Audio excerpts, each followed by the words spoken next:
I thank Jordy very much for his introduction. I asked him for a very brief and modest introduction. I didn't get one. And I'm extraordinarily grateful to the Faculty of Arts and Social Sciences here at UNSW and to the Dean, James Donald, without whom I wouldn't be here and this center wouldn't exist. And I think we've all enjoyed the generosity of the faculty tonight. And I think it's extraordinary that the faculty makes this kind of event possible. It's wonderful to see so many faces and so many familiar ones, bringing back a lot of memories, not all of them unpleasant. I recently returned from a conference in Cleveland, Ohio, where there were many burning questions. One of them being discussed with particular animation was a familiar question to me now. Is postmodernism over? And if so, what comes after it? Now, it's a question that's been around in some form since the mid-1990s. Hal Foster asked it in '96, which is the more surprising when you remember that the stabilization of the postmodern hypothesis is no older than 30 years. So, to some extent, with ever-increasing severity, postmodernism as a proposition is in crisis and has been since its adolescence. No one could doubt the extraordinary success of the hypothesis itself, intellectually. The dramatic sea change that swept the academic world when I was an undergraduate. On the heels of Jean-François Lyotard's Postmodern Condition and Jameson's Postmodernism essay in the mid-1980s. In many ways, it's really one of the most successful intellectual innovations in history. Overnight, as it were, modernism was stripped of much of its prestige, and in its place stood another sexier, more timely, and theoretically fertile beast. It certainly had its day, but today, if it still stands at all, it does so precariously. If the conference I was at recently is anything to go by, there's a lot of debate around this. And it's not the purpose of this lecture to wonder why that might be. I'm not going to try and explain the crisis into which the postmodern hypothesis has fallen. But one obvious reason for this crisis lies in its very success.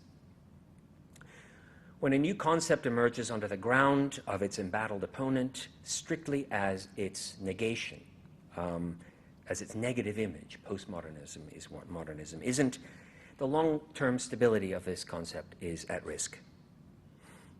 Now, there are, of course, and I'll be talking about one of them, some highly sophisticated versions of this hypothesis. But it's fair to say, in the main, postmodernism was promoted simply as everything modernism wasn't. A miraculous, populist, overnight negation of all that highbrow, entrenched, stiffening modernist orthodoxy in the academies, in the museums, and the galleries. In charts like this one, this very well-known chart by Ihab-Hassan, which isn't the full list, by the way, we can see the crude binarist logic at work in this kind of intellectual putsch. Postmodernism is all the fun things, like play, and desire, and irony. Modernism comes up short with those grim associations of hierarchy, master codes, and one of the ones I don't mention, phallic genitalia. And no wonder in the mid-'80s that its days were numbered. Now, for all the polemical advantage of this kind of schematic chart, it's a nutrient-poor environment in which to raise a new concept. To the extent that the postmodern hypothesis rested popularly on crude simplifications like this, brittle oppositions, it was doomed to the cyclical fate of all fashionable styles. Innovation, consolidation, saturation, exhaustion, and depletion, which is arguably where we are now. It's no accident that young artists and young writers were looking for alternatives within a decade of the establishment of this kind of crude proposition. Now, obviously, though, this is not the form taken by the most far-reaching and the most durable of the postmodern arguments. That advanced over a decade by the figure of Frederick Jameson at Duke University, including the famously most cited essay in the history of the MLA, Citation Tracker, Postmodernism, or the Cultural Logic of Late Capitalism. Now, no intellectual has stood more steadfastly by the hypothesis in the sophisticated form it took under his hand than Jameson himself, who has periodically, in recent years, berated academic shift over the last decade away from postmodern concerns, away from the contemporary, and denounced the new modernist turn as an empty intellectual posture.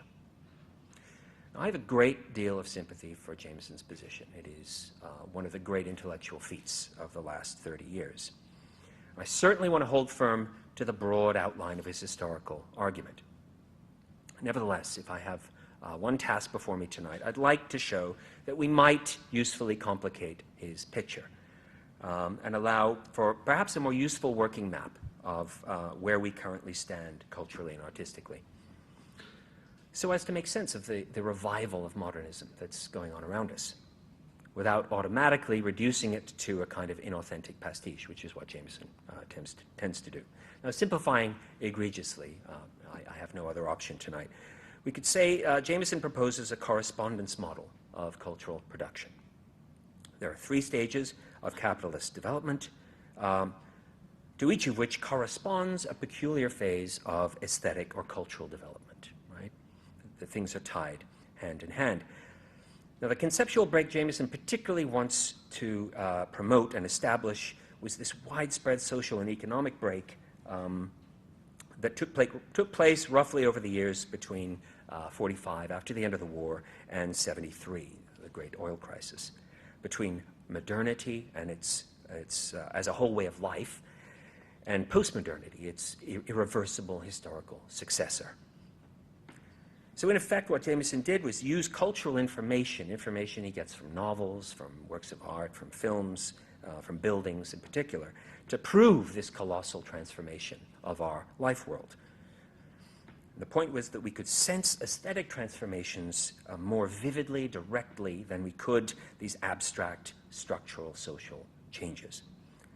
So, if Jameson could show that our cultural forms were distinct in kind from those that took place before the outbreak of the Second World War, then the case could reasonably be made that a pervasive social transformation had underwritten this aesthetic shift. That cultural modernism was explained by social postmodernity, which it simultaneously illustrated. That's a very crude, reductive version of a very complex and exciting argument. Now, I do not want to tamper with the argument about or for social postmodernity. I'm just going to accept it. I think something actually did happen over that period, and I'm going to take it as read that over the 20 years following the end of the Second World War, these momentous changes to the functioning of our global economy and to the world system of states precipitated a genuinely new order of things. Now, not systematically distinct from the long period of monopoly capitalism and imperialism, but dissimilar enough in form to warrant a conceptual innovation like postmodernity, to name it. And I'm also going to assume that the seizure of this new order of things by the political right in the 1980s, under the banners of Reagan and Thatcher, heralded its mutation into neoliberalism, and of course ushered the collapse of the Soviet world, to each of which phenomena the postmodernist hypothesis is genetically, umbilically tied. So in essence, postmodernity is to be associated with the financialization of social values, the disappearance of first world industry, the post-industrialism hypothesis, into the third world, the battering down of union power, and the ever-increasing flexibilization of the working life of billions of men and women. At this level, the formal restructuration of the economy, postmodernism or postmodernity simply names a mutation in the way our collective life is lived, and it's as useless to deny it as it is inane to insist upon it. The difficulty comes for us, for people who think about art and culture, how we're going to relate cultural production to this set of new coordinates. To give a very dramatic, a very exaggerated sense of these new coordinates, I'll quote a contemporary philosopher who, when looking them over, likes to speak of the worldlessness of what they precipitate for us, the worldlessness of our present conjuncture.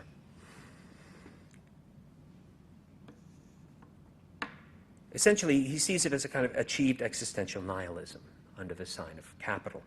The market now being worldwide, he writes, there is an egalitarian dogmatism in place, that of equality vis-a-vis the commodity. The same products are on sale everywhere. In its circumstantial aspect, capitalist nihilism has reached the stage of the non-existence of any world. Yes, today there is no world as such. It's a very bold, dramatic, philosophical summary of a situation that, if it is so, is unique. What does he mean by world here? By the end of this lecture, I'll turn to Martin Heidegger again. A sympathetic commentator has tried to gloss what he means here. The universality of capitalism today, that's what's new, it's everywhere, resides in the fact that it is not a name for a civilization. It's not a name for a specific cultural symbolic world, a place you might imaginatively inhabit, belong to, feel at home inside, but it's the name for a neutral economic symbolic machine. It really is universal, a neutral matrix for social relations. Now, in this context, the context of the achieved universality of the market, I think we can clearly begin to sense the difference between modernity and postmodernity. Modernity, which Habermas rightly called an unfinished project, is the experience of modernization when its implicit universality is not yet complete, when there are still hearts of darkness unconquered by the commodity form, and those still rare metropolitan centers where you can feel the modern as an exception to what it is not, that all-enveloping world of otherness around it. Now, postmodernity, on the other hand, is simply what it would feel like when modernization is over and done with, when all the hearts of darkness have been lit up and transformed into debtor nation states. High-rise architecture stretches from Kathmandu to Kinshasa.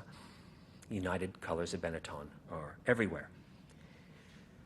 Modernity is what it feels like to be projecting boldly out into the future, out of the cradle of the past, clearing away feudal cobwebs and traditional social forms, and establishing the cash nexus in far-flung places like India, Africa, and Asia.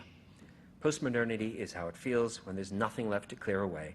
Every last square inch of social space is already caught up in these abstract, universal webs of exchange.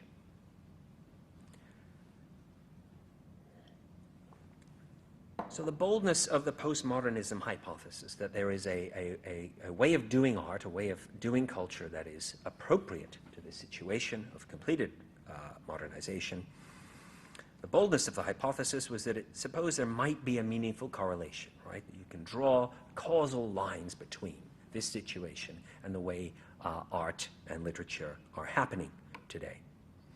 For instance, and again, this is a very banal reduction of a sophisticated position, postmodernism would in this situation tend of its own accord to be characterized by a new kind of exhilaration which could shade easily into a new kind of paranoia about the sheer enormity of the world market today, right, the global market.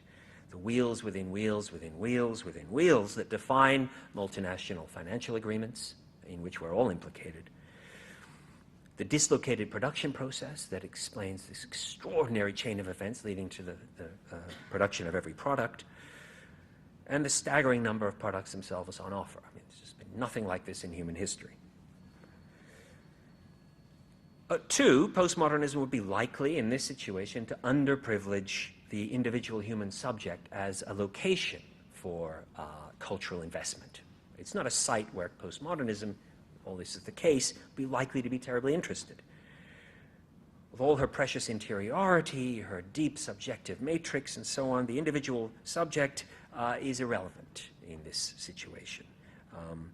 Postmodernism has tended to prefer to accentuate the more generic or abstract piecemeal realities of getting by as a human agent today. Risk society, right? Flexible work structures, the industrialization of our desire, the steady consumption of an increasingly identical cultural diet the world over. Right? We are less unique than we were. There are more of us and we're more the same. Postmodernism would, given all this shocking destabilization of the older coordinates of lived experience, shy away probably too from any excessive investment in feelings, in our emotive states, given that they're likely to be either inauthentic or too traumatic to map. So postmodern aesthetics would tend to be eclectic, groundless, attuned to this global spread of image culture, and it could be said to spring in that sense logically from the uterus of social life itself, bearing the inevitable patterning of this economic DNA in its very being, the way a zebra bears stripes. In contradistinction, modernism could be then said to have arisen from an acute sense of relatively uneven development. Specifically in this sense, it seems that modernism, and a lot of people have tried to make this case, has been coordinated or was coordinated by four principal axes of identification. There's a dominant bourgeois civil society, right, in the metropolitan centers where this literature tends to be written, this art tends to be made. On the other hand, there's a strong residual aristocracy up until the beginning of the Second World War, in all the European nation states at least, if not in the Americas. There's a powerful awareness too, thanks to colonialism and imperialism, of these very distinct and traditional pre-capitalist colonial ways of life, zones that are outside the map of the market. And of course, a fourth coordinate, more or less prominent at any given point in the modernist period, this vocal, significant socialist alternative to the market. Along these four, often very contradictory axes, modernist artists and writers tended to locate their sympathies, felt by them in a peculiar matrix of combinations, possible combinations. For the middle class itself, for the bourgeoisie, it has to be said, and for the market, modernists felt nothing but contempt. I mean, you look wide indeed to find a modernist who openly identifies with the market and with the middle class responsible for ushering it into being. What they do identify with in middle class civil society, though, is its machine culture. Right? They love the innovations, the technological innovations of, or if they don't love it, they hate it, which is much the same, all right? Affective intensity. Machine culture, inventions, technologies, and the new communications of the middle class. Right? This is where artists identify. Certainly that cast an aesthetic spell over them. For the aristocracy, there was indeed a good deal of respect in many quarters, and we can all think of modernists for whom the aristocracy, in one way or another, held up an example, a counterexample to bourgeois Philistinism. The lofty, financially indifferent arrogance of a tower, a manor, or a name, right, a great name that would withstand time and sit outside of time. This more or less positive valence, this identification with the aristocracy, always tempered negatively, though, by the absolute loathing towards academicism, right, which is the way in which a traditional ruling class, a traditional ruling culture represented itself institutionally in the European states at the time. All modernisms decried academicism. So again, a positive and a negative mixed up. For pre-capitalist tribal society, of course, we can all think of various modernists who evinced intermittent totemic fascination with it, tempered by revulsion, right? I think that there's not an outright positive valence here either. You can sense this in Gauguin, where it's very positive, in Conrad, where it's extraordinarily mixed, Picasso, again mixed, Breton, Bataille, and so on, and so on. As for the socialist threat, whether they felt it negatively as a Yeats or a Wyndham Lewis, or indeed affirmatively as Brecht or Rodchenko or Mayakovsky, the modernists registered it precisely as the possibility of a non-capitalist future, right? Whether you feel that's a good thing or a bad thing, it existed as a possible.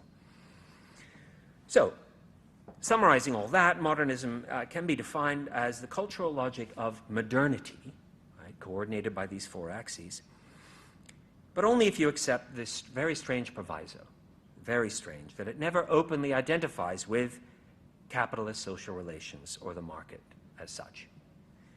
Modernism is a very curious, peculiar kind of commitment to modernity, not to its central project, which is the establishment of the global market, but to the difference that that project makes to the world around it. What modernism expressed or tended to was this messy, contradictory stage of modernization in a mixed or unfinished state. Uncanny overlaps in lived experience between rural and urban, metropolitan and colonial, industrial and artisanal modes of life, and so on.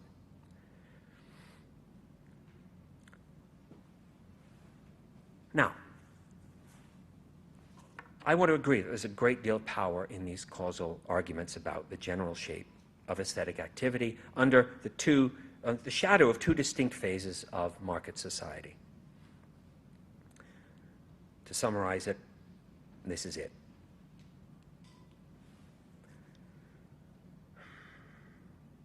But I think it is time that we seriously began to disrupt the underlying simplicity of the model at work here, which could best be described as a model of homology, right? Expressive homology.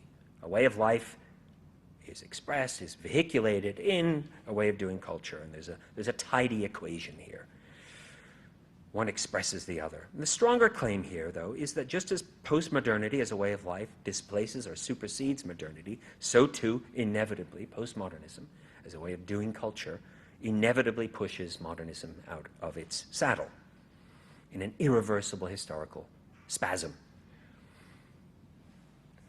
There are many, many problems with this model. I'm only going to mention 4 of them.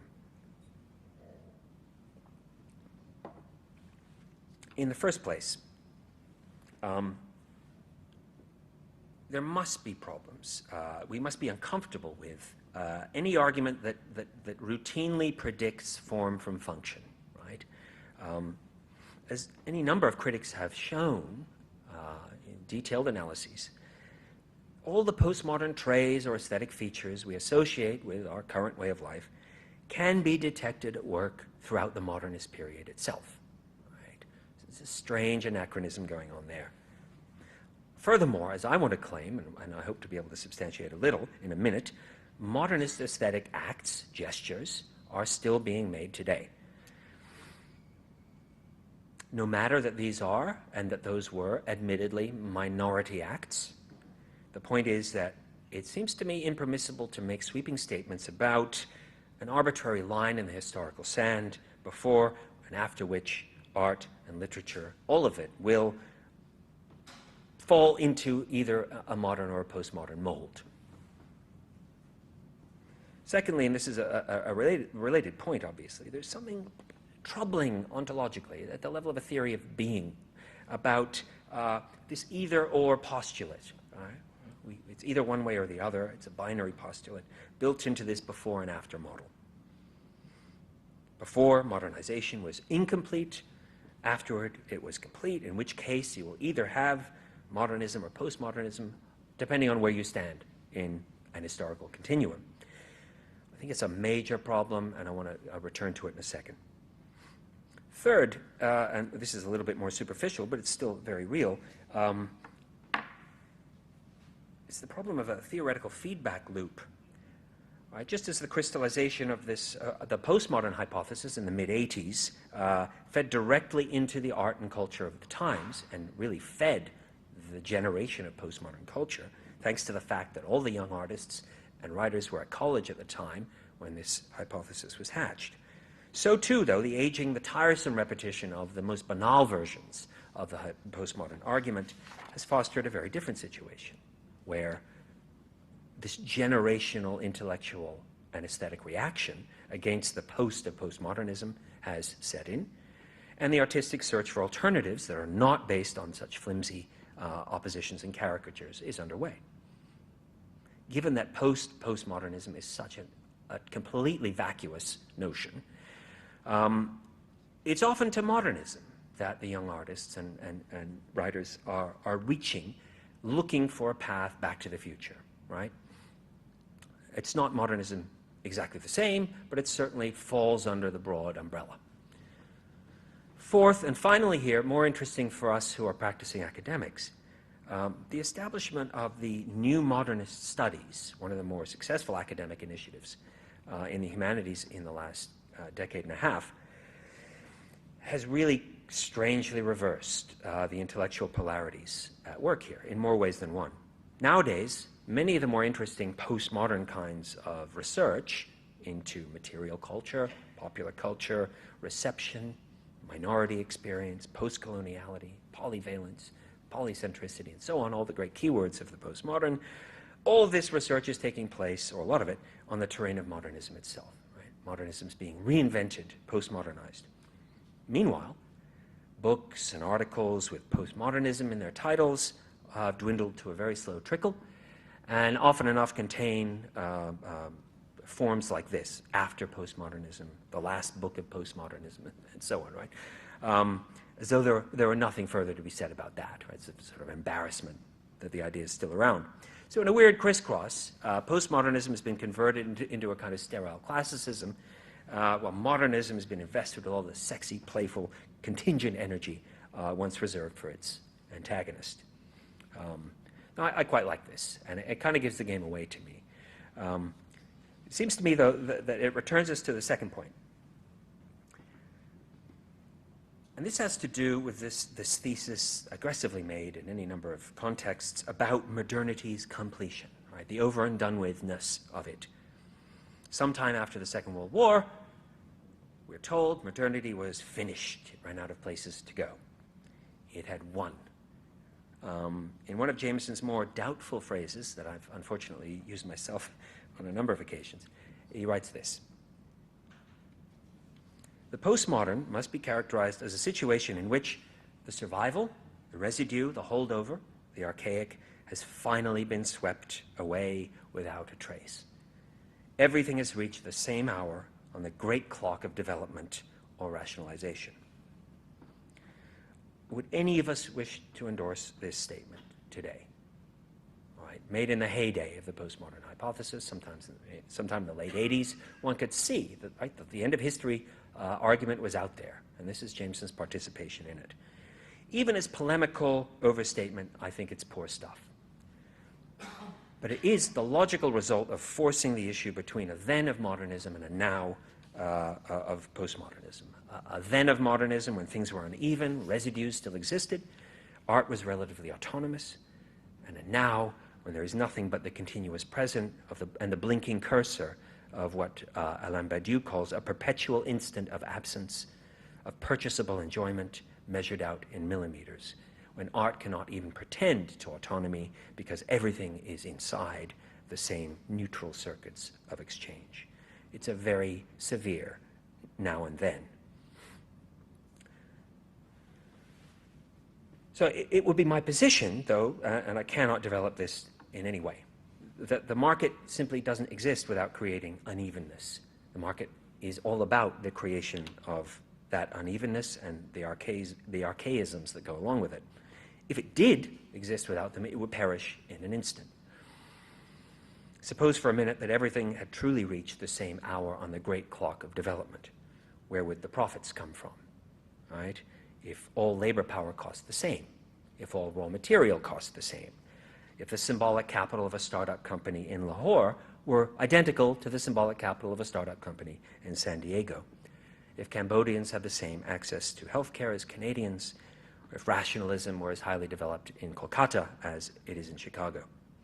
Now, the market thrives on these inequalities, and it perpetuates them. Without any doubt, of course, the market is more extensive, more saturated than at any point in history, but it's done this saturation unevenly and in such a way that rather than eliminating residues and archaic survivals, it keeps reinventing them. I want to talk about two examples. Once upon a time, the invention of typewriters, gramophones, photography, radio, the cinema, and so on, presented a major threat to art as we know it, right? Towards the end of the 19th century, the beginning of the 20th century. For centuries, literature and the fine arts had enjoyed an uncomplicated monopoly over the storage and the spread of cultural data. But now these newer machines could automatically store and disseminate this cultural information, even much more complex information, very, very quickly and more efficiently, and without the need for any complex aesthetic education. Right? The beauty of the new mechanical media is that they worked without that. Now, literature at the time and the traditional arts rallied in defense of their own ways of communicating in the system that was called the Système des Beaux-Arts, and it cried down the stupid impressionism of the new media while secretly borrowing a lot of their techniques. The upshot, I've argued elsewhere, was modernism itself, an aesthetic expression of uneven development between manual and mechanical media. Now today, a different but roughly homologous, comparable situation presents itself.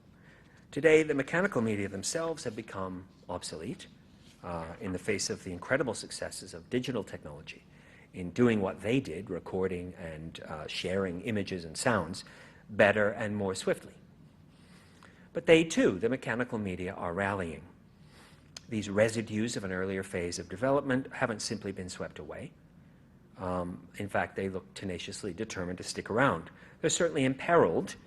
Films shot on celluloid, records pressed on vinyl, voices transmitted electromagnetically through the air, and so on, have found small but vibrant places on the world market, and in many senses often against the market as well, because the intention is very rarely to turn a profit, but simply to stand up for unevenness itself, it seems to me, right? To hang on to residues that ought, by the laws of history, to have been abolished. So my simple argument, my proposition is that these are the conditions for something like modernism to take root, still in the small but discernible cracks in the postmodern edifice.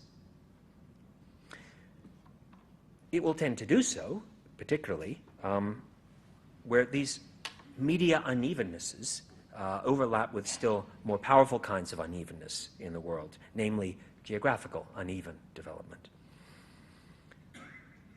The nation-states of the world do not all occupy the same precise place on the world clock, as I've already suggested.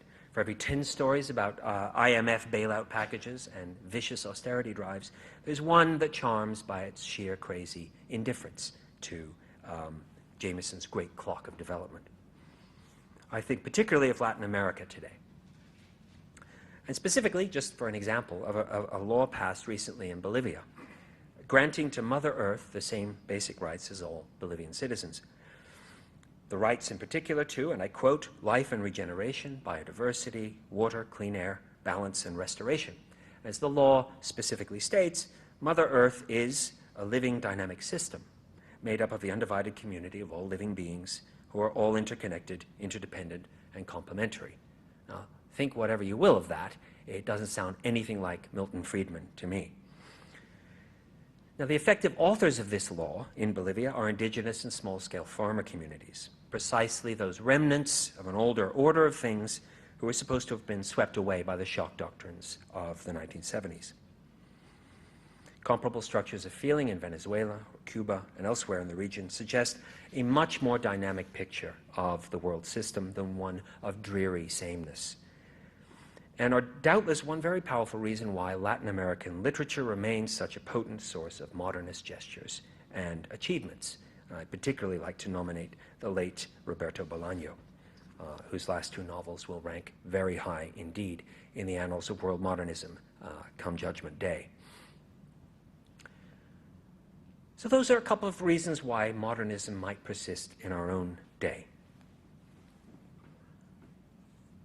There are also reasons for asking why it might be possible to trace postmodernism back, right, into the history of modernity and modernism themselves. To set that question up properly would take far too much time. I simply want to say that any investigation into this question about the postmodernism inherent within modernism would have to take place around the gestures of the avant-garde, right? That's where everything was most at risk. Let's just go with the very obvious. I'll mention two seminal avant-garde modernists. who are often celebrated actually after the event as the progenitors of postmodern play, Gertrude Stein and Marcel Duchamp. The prose of Gertrude Stein at the stage of her exquisite Tender Buttons is characterized by, for me, a sudden, vertiginous sense that the past and future have been liquidated. We are inhabiting a pure, dimensionless present in which words are behaving very strangely indeed like counters on some infinite grid, one word no more valuable or important than any other. You could argue that it is as perfect an aesthetic expression of the kind of sensibility we might imagine internal to a market as we have, a pure, neutral matrix of verbal exchange. That's to say, unlike a lot of the other modernists, this prose has no obvious interest in refusing the market. It seeks to occupy the space of the market on behalf of a curious, good-humored, rather cranky and eccentric intelligence. The effect, for me, is perfectly thrilling. In market terms, at the time, Tender Buttons had absolutely no value, no exchange value, and it arguably doesn't today either. It doesn't have any use value either. And it expresses perhaps what a commodity might feel like if you asked it, stranded somewhere between exchange and use. And in this, I want to say, it is already postmodern. It is here in the space of Stein's prose as if modernization is already complete. All the old agonizing overturning of traditional customs has been completed. The socialist utopia is a non-goer. And we're in the web of market relations up to our eyes and ears, not in an uncritical sense, but simply in an existential sense. I think it's the same, roughly the same with Duchamp. The gap between the form of the commodity and the form of the artwork in his early ready-mades is so minimal as to be imperceptible, and that's always the point. Looking at these works, you're looking directly at commodities, unmodified by the artist, and you're simultaneously looking at an art market and a museum culture that is being irresistibly commodified, and you're caught between laughing and howling in protest. And again, I think this is a postmodern experience. The difference between it and a suprematist painting by Malevich is a question of degree. Different levels of identification with the market form, Malevich unequivocally hostile. Duchamp less so, or at least playfully hostile. And this is exactly how I'd like to settle, at least polemically tonight, the dispute between modernism and postmodernism. To explain why, if postmodernism is in crisis today, it's because various kinds of modernism are back on the agenda, and postmodernism has always been with us. In the early days of modernity, it took a maverick genius of the caliber of Stein or Duchamp to sense, to inhabit what it might feel like to live inside a perfectly developed, universally extended, abstract network. The capacity for making that imaginative, that aesthetic leap was already there. And it's implicit in the market form itself. As we've said, this form is a neutral mechanism of exchange. It's perfectly indifferent to its actual extension or reach in the world at any given point. It is already, on its own terms, infinite. To grasp the inner law of the market is a matter of entering its continuous present and doing something with it, and that can include aesthetic work. That work can be every bit as critical or conformist or undecidedly both as anything by Stein or Bret Easton Ellis or Duchamp or Jeff Koons. This is what I like to think of now as postmodernism, the aesthetic embodiment of an inner experience of the market as a pure form. It's just that given the historical development of those formal relations over the last 100 years, it's today spontaneously easier to take this route than it was. And in some sense, it's more realistic than it was in Stein's day. Today, we all really are where Stein and Duchamp tried to imagine us being in 1912. On the other hand, what I'd like to persist in calling modernism is the other aesthetic option available to us. To avoid the free fall into capitalist immanence, insideness, and to register the contradictions between media, between geographical blocks, historical blocks, and so on, that persevere even in an age of so-called full development. This was easier, again, in an age of more striking and more obvious uneven developments, but it's still available to us today, as any number of new initiatives and movements, such as the Dogma Manifesto of '95, the infra-realist provocations of Bolaño, the re-modernist film movement, and so on. Seen this way, modernism and postmodernism have always coexisted as conjoined aesthetic twins, born from the antagonistic parents of the modern era itself. On the one hand, a neutral matrix of abstract exchanges, and on the other, a lived world of vast social disparities and irreconcilable energies. One twin waxed large in an age of incomplete market saturation. The other waxes large once that saturation has been achieved, but neither has yet given up the ghost. Both will continue to kick for as long as we are to endure the coordinates of this economic system.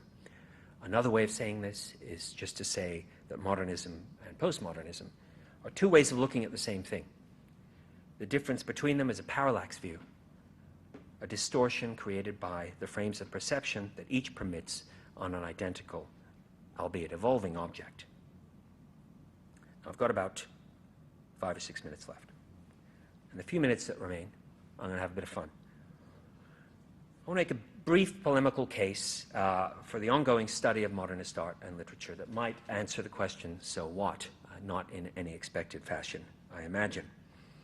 On the basis of something that modernist art and literature uniquely does for us, that we are in permanent danger of forgetting or not noticing. I've argued that we have to think of modernist works in terms of a kind of lack of fit with capitalism, away from the continuous present of the market. But I want to take one further step now into aesthetic specificity and argue that, or at least suggest that. I won't argue it. I'm just going to say it. In doing so, modernist artworks give rise to a power that we are singularly ill-equipped today to name or even recognize. And in brief, the name of that power is simply nothing, which is my answer to so what. In 1929, Martin Heidegger publicly launched his philosophical enterprise. He'd just written Being and Time in a lecture, What is Metaphysics?, that asks some notorious questions. Anybody who's read it will know them. Among those questions is this one. The nothing, he wondered. What else can it be for science but an outrage and a phantasm? If science is right, then only one thing is sure, says Heidegger. Science wishes to know nothing of the nothing. And I want to say nothing has changed since. In our world, socially and intellectually, positivism has for decades run roughshod over the nothing to a degree that I think would have horrified Heidegger, who was already horrified, and an entire generation of modernists too. We are squarely situated in an environment sustained only by the crude positivism of science at its most materialistic and vulgar. All humanities academics today know the radically uneven spread of resources across the spectrum of university activities. If it can be accounted for under the auspices of productivity, efficiency, consumer satisfaction, if it can add to the state's economic prosperity, then it might be funded as a social good. If it can't, well, with increasingly crocodilic regrets, you're finished. When the very meaning of the social good is mediated to this extent by the market, it's hard, as Stanley Fish has recently observed, to answer some obvious questions about what it is we do here. What can you say to the taxpayer who asks, what good does a program in Byzantine art do me? Nothing, worries Fish. Well, in spite of Fish's pessimism, perhaps we can do something with this nothing after all, like put some active quote marks around it. Commit it to a speech act the way Heidegger did when he asked all those years ago, how is it with the nothing? Right? That's what I want to ask. Certainly the nothing is on hard times. Where shall we seek the nothing? Where will we find the nothing? Asked Heidegger. Well, he looked for it in the experience of anxiety, where, as he put it, human beings intuit the dreadful entirety of things as they are, shimmering, ring-drowned with the awful suspicion that, after all, nothing is. The world announces itself to human beings in the form of this nothing that prods us into the terror of our own freedom. For Jean-Paul Sartre, who followed Heidegger in this, although I think less heroically, nothingness lies coiled in the heart of being like a worm. Now, here's a simple question. Where did these great philosophers of the 20th century, the towering, I think, the most original philosophers of the 20th century, derive this courage and this conviction about nothing? What was the source of this mighty stand against an increasingly powerful positivism? Well, for my money, the answer is pretty straightforward. I don't think we've drawn the connection strongly enough. They found it ready to hand, this nothing, in works of modern art and literature, where, against the grain of their own material complexion, nothing was made to stand forth, an affront to all mechanisms of exchange. And I think it's still there. I'll run through a very, very brief list.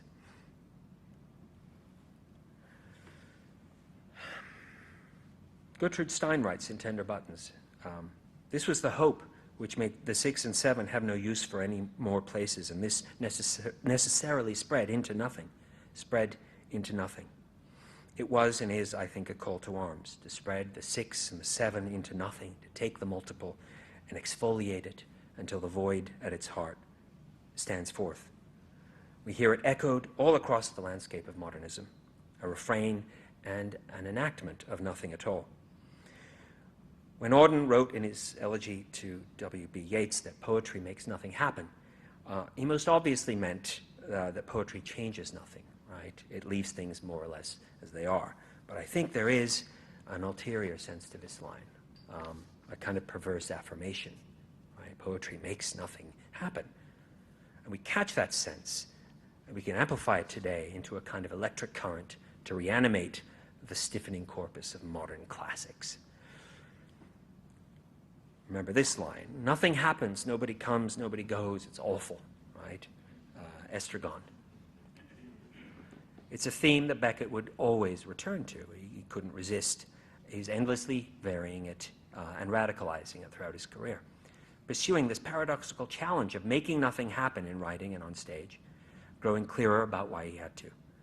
In an interview about painting in 1949, he endorsed the expression that there is nothing to express, nothing with which to express, nothing from which to express, no power to express, no desire to express, together with the obligation to express. This meshes very well with perhaps the definitive statement by Maurice Blanchot about modernist aesthetics. When I first begin, writes Blanchot, I do not speak in order to say something. Rather, a nothing demands to speak. Nothing speaks. Nothing finds its being in speech, and the being of speech is nothing. This formulation explains why literature's ideal has been the following: to say nothing, to speak in order to say nothing.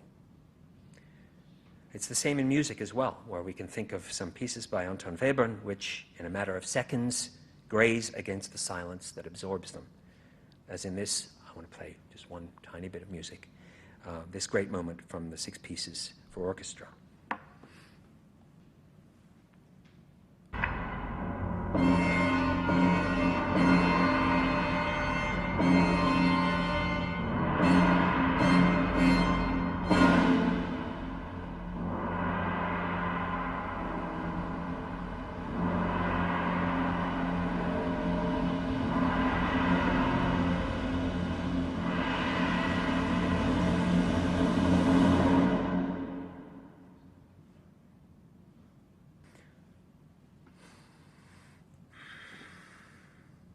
Rilke explains in one of his sonnets to Orpheus, true singing is a different breath about nothing.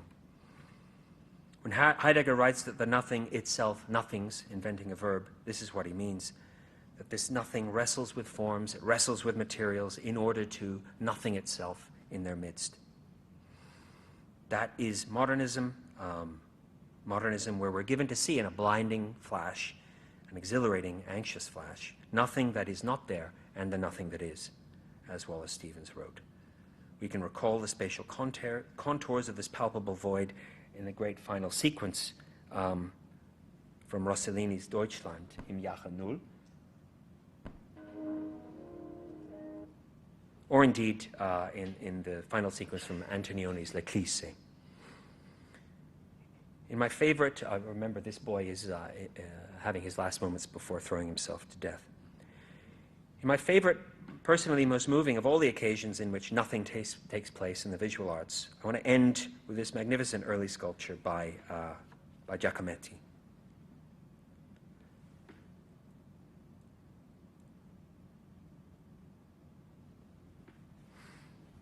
Where, as André Breton memorably put it, we see the very emanation of the desire to love and to be loved in search of its real human object, and taking its ultimate form around a void, the disappearance of the invisible but present object on which the interest of the figure centers, and that these hands are holding or holding up.